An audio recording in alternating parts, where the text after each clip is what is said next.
नमस्कार, सत्यहिंदी.com में आपका स्वागत है। एक नजर अब तक की सुर्खियों पर।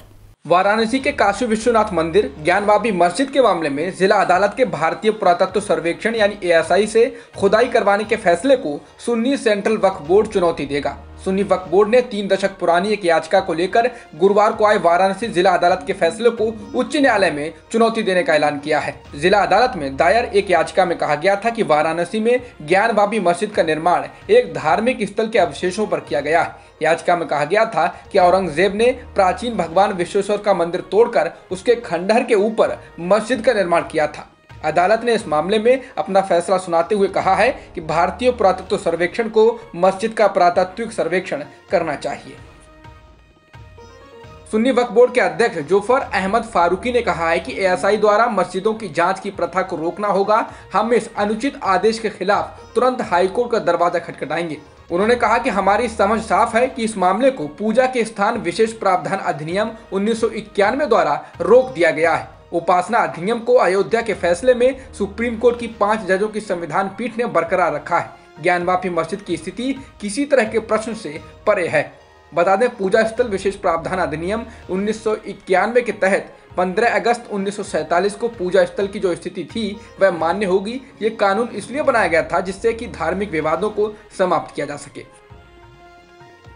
पश्चिम बंगाल की मुख्यमंत्री ममता बनर्जी को चुनाव आयोग ने दूसरा नोटिस भेज दिया है। ये नोटिस उन्हें केंद्रीय सुरक्षा बलों पर उनकी टिप्पणी के लिए भेजा गया है। पहला नोटिस उन्हें उनके अल्पसंख्यक वोट ना बंटने देने वाले बयान के लिए 7 अप्रैल को भेजा गया था। ममता से 48 घंटे के अंदर नोटिस का जवाब देने के लिए कहा गया था। ताजा नोटिस में चुनाव आयोग ने ममता बनर्जी से कहा है कि वे केंद्रीय बलों के बारे में दिए गए बयान को लेकर स्पष्टीकरण दें। चुनाव आयोग ने कहा कि ममता ने 28 मार्च को कहा था कि आपने केंद्रीय पुलिस को इतनी ताकत क्यों दी हुई है कि वे महिलाओं को वोट नहीं डालने दे रहे हैं और उन्हें धमका रहे हैं। मैंने ऐसा ही 2019 और 2016 में भी होते हुए देखा था। हालांकि ममता ने यह भी कहा था कि वे केंद्रीय बलों का सम्मान करती हैं, लेकिन दिल्ली के निर्देश पर वे काम कर रहे हैं। वे लोग मतदान से एक दिन पहले गांव में लोगों पर अत्याचार कर रहे हैं और केंद्रीय बलों में शामिल कुछ जवान तो महिलाओं का उत्पीड़न भी कर रहे हैं। वो लोगों से बीजेपी को वोट देने के लिए कह रहे हैं। चुनाव आयोग द्वारा ममता बनर्जी को नोटिस भेजे जाने के बाद ममता बनर्जी ने कहा है उनको चाहे 10 नोटिस भेज दो, लेकिन उनका जवाब फिर भी वही रहेगा कि मैं लोगों को बिना बटे एकजुट होकर वोट करने के लिए कह रही हूं। इसके साथ ही ममता ने पीएम मोदी पर वोटों को सांप्रदायिक लाइन पर बांटने का आरोप लगाते हुए कहा कि पीएम मोदी को कितने नोटिस भेजे गए हैं, वो हर रोज हिंदू मुसलमान की बहस करते हैं। ममता के पुराने साथी और नंदीग्राम में उनके खिलाफ बीजेपी की टिकट पर ताल ठोक रहे शुभेंदु अधिकारी को भी उनके सांप्रदायिक बयानों के लिए चुनाव आयोग ने गुरुवार शाम को नोटिस जारी किया है। आयोग ने कहा है कि उसे CPI-ML की नेता कविता कृष्णन की शिकायत मिली है, जिसमें उन्होंने अधिकारी पर 29 मार्च को नंदीग्राम में हेट स्पीच देने का आरोप लगाया है। उन्होंने अधिकारी द्वारा ममता को बेगम कहे जाने और इस इलाके को मिनी पाकिस्तान बनाने की बात कहे जाने का आरोप लगाया था। अधिकारी से 24 घंटे के भीतर जवाब देने के लिए कहा गया है।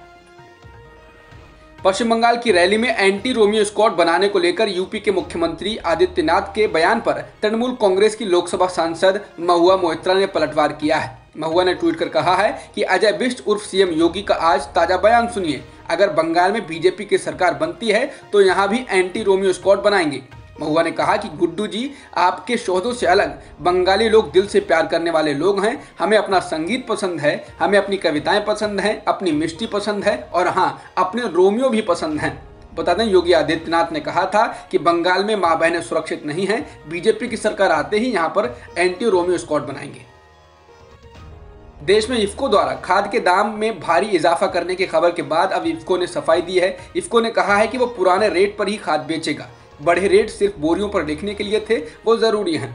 इफ्को के प्रबंध निदेशक और मुख्य कार्यकारी अधिकारी डॉक्टर यूएस अवस्थी ने ट्वीट कर कहा, इफ्को 11.26 लाख टन कॉम्प्लेक्स उर्वरकों की बिक्री पुराने दरों पर ही करेगी। बाजार में खाद की नई दरें किसानों के लिए नहीं है। बता दें, खबर आई है कि इफ्को ने डीएपी खाद की कीमतों में 58.33% की वृद्धि कर दी। नई कीमतों में डीएपी खाद का 50 किलो का बैग अब 1200 रुपए की जगह 1900 रुपए में मिलेगा, जिसके बाद बवाल मच गया है।